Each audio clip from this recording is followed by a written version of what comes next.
once again.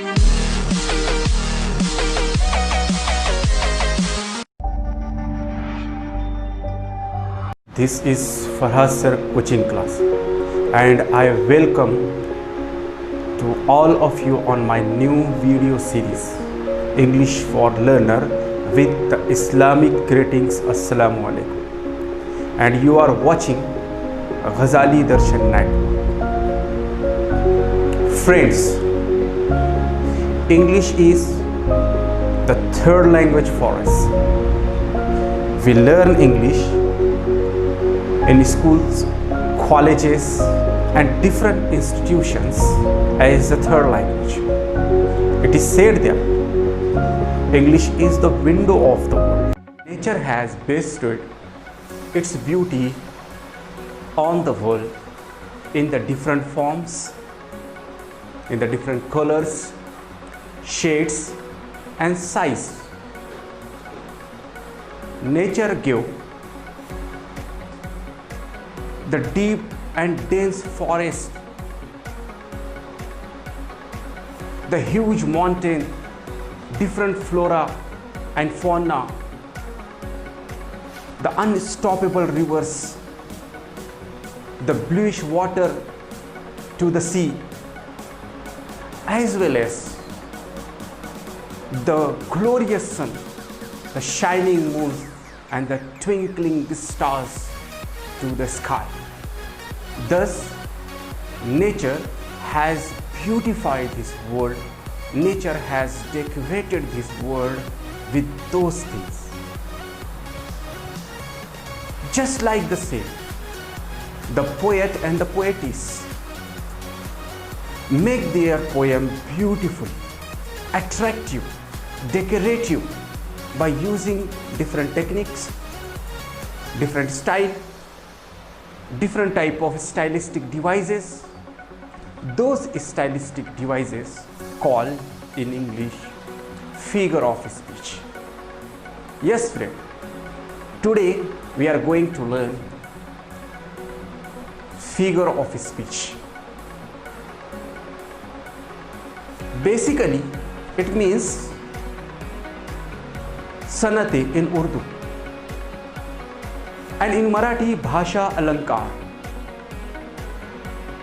Inversion means sanat taqleeb and vyutkram in Marathi or Hindi.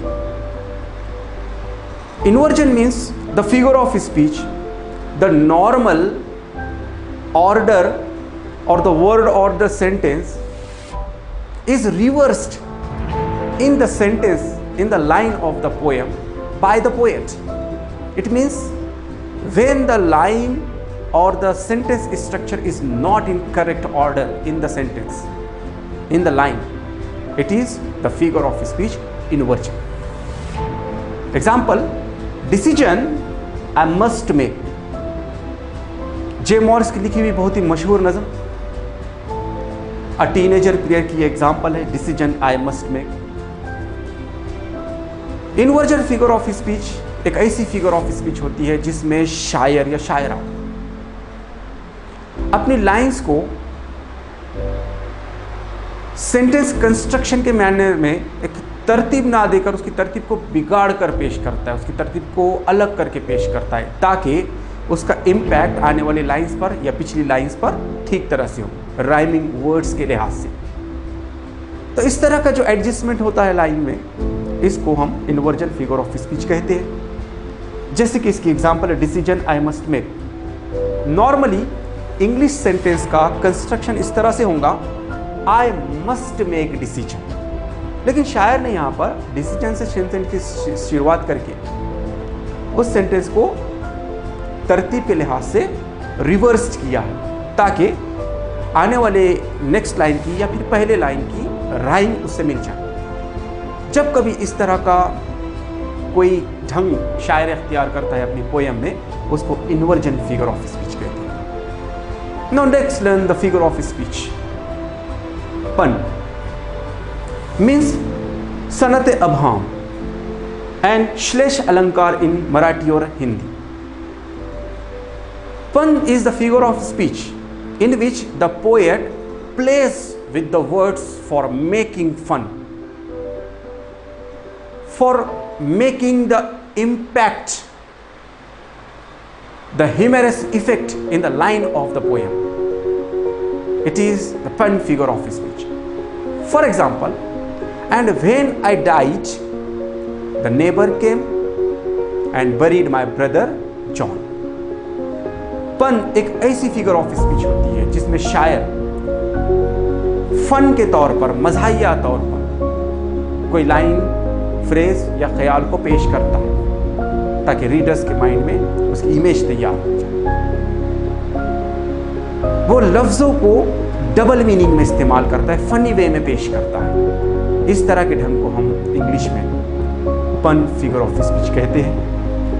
यहाँ पर जो example दी गई है ट्विंस, इस मशहूर नज़म की एक एग्जाम्पल यहाँ पर कॉपी की गई जिसमें दिखाया गया है and when I died neighbours came and buried my little brother John.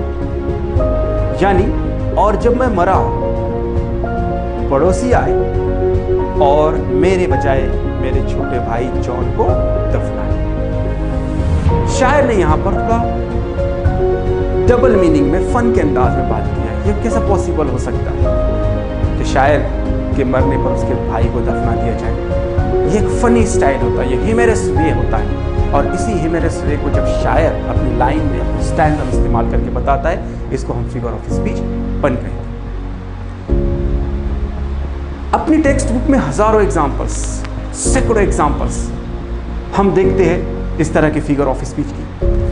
इस फर्स्ट पार्ट में आप अपने तौर पर अपने टेक्स्ट बुक के लिहाज से और भी एग्जाम्पल को ढूंढें और जो डिफ़िकल्टीज, आपको जो प्रॉब्लम्स हैं उसको शेयर करें, उसको कमेंट करके बताएं। Now let's learn how the question is come in the examination based upon the figure of speech. We will see through the different examples. तो एग्जाम में हम फिगर ऑफ स्पीच का क्वेश्चन किस तरह से सॉल्व कर सकते हैं और इसको हम किस और सेक्शन में देखते हैं। तो एक्चुअल में दो जगह पर हमको फिगर ऑफ स्पीच ये सवाल के तौर पर पूछा जा सकता है। एक पोएम के किसी ऐसे हिस्से में जहाँ पर क्वेश्चन एक्टिविटी दी गई है, वहाँ पर फिगर ऑफ स्पीच का सवाल हो सकता है 1 मार्क के लिए। और दूसरा, हम जब पोएम का एप्रिसिएशन लिखते हैं एग्ज़ाम में, तो उस एप्रिसिएशन में भी हमको फिगर ऑफ स्पीच को लिखना होता है। तो उस लिहाज से हम अगर हम इसकी प्रैक्टिस करें, इसकी एक्सरसाइज करें, तो पहली एग्जाम्पल मैंने यहाँ पर बोर्ड पर दिया हूँ आपको, डिसीजन आई मस्ट मेक। इसका एग्ज़ाम में क्वेश्चन कुछ इस तरह से आता है, name and explain the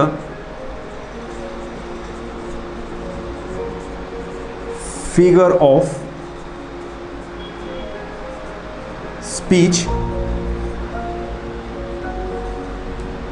in the above line। ऊपर की लाइन में जो फिगर ऑफ स्पीच शायर ने इस्तेमाल किया है उसका नाम लिखो और उसे एक्सप्लेन करो। तो इस तरह से क्वेश्चन दिया जाता है। तो तब हम इसका आंसर कुछ इस तरह से बनाएंगे। हम इसको पढ़ेंगे, डिसीजन आई मस्ट मेक। इस हिस्से में शायर ने सेंटेंस का कंस्ट्रक्शन बेतरतीब किया ताकि आने वाली लाइन या फिर इसके ऊपर की जो लाइन है उससे इसकी राइम मैच हो जाए। इसलिए जब कभी शायर इस तरह का ढंग इख्तियार करता है, हमने सीखे एपोस्ट्रोफ फिगर ऑफ स्पीच कहते हैं, तो इसको एग्जाम में लिखा जाता है इस तरह से। इसके आंसर के तौर पर हम लिख देंगे सबसे पहले एपोस्ट्रोफ कॉलन देकर हम लिखेंगे the sentence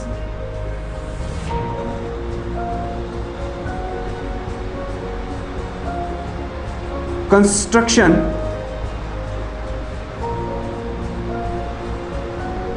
is in not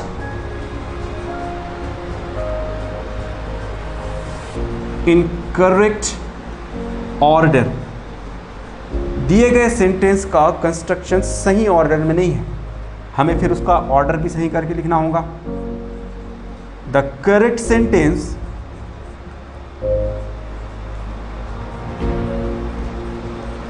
is, तो इसका सही सेंटेंस इस तरह से होगा, सब्जेक्ट आई, उसके बाद तरतीब मस्ट, मेक, और सबसे आखिर में हम लेंगे डिसीजन। तो इस तरह से ये फिगर ऑफ स्पीच है, हमें एग्जाम में इसका इस तरह से आंसर लिखना है। अब हम दूसरी एग्जांपल देखते हैं।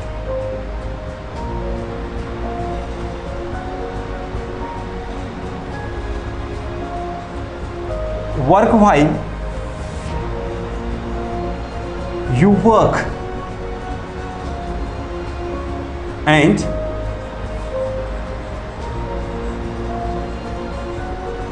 Play while you play. इसके लिए भी सेम क्वेश्चन आएगा, name and explain the figure of speech in the above and given line. तो इस लाइन को अगर हम पढ़ें, work while you work and play while you play, इस लाइन में शायर ने काम और खेल पर बहुत ज़्यादा फोकस किया, अपने बात को बताया, इसलिए उसने यहाँ पर वर्ड वर्क और वर्ड प्ले को रिपीट किया है। और जब कभी इस तरह का स्टेटमेंट, इस तरह के रिपीटिशन लाइन किसी पोएम में आती है तो हम उसको फिगर ऑफ स्पीच रिपीटिशन कहेंगे। इसलिए यहाँ पर हम इसका जब अंश लिखेंगे तो हम सबसे पहले इसका रिपीटिशन, इसकी स्पेलिंग पे भी आप ख़ास तौर पर ध्यान दें, रिपीटिशन, हम इसका आंसर लिखेंगे the words work and play are repeated here. ये रिपीटिशन फिगर ऑफ स्पीच इसलिए होंगी क्योंकि इसमें जो वर्क और प्ले वर्ड्स आए हैं वो रिपीटेड अंदाज में, इसलिए हम इसको रिपीटिशन फिगर ऑफ स्पीच कहते हैं। अब तीसरे एग्जांपल में हम देखेंगे,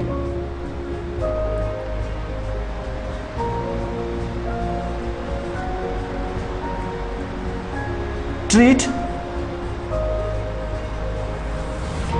दोज imposters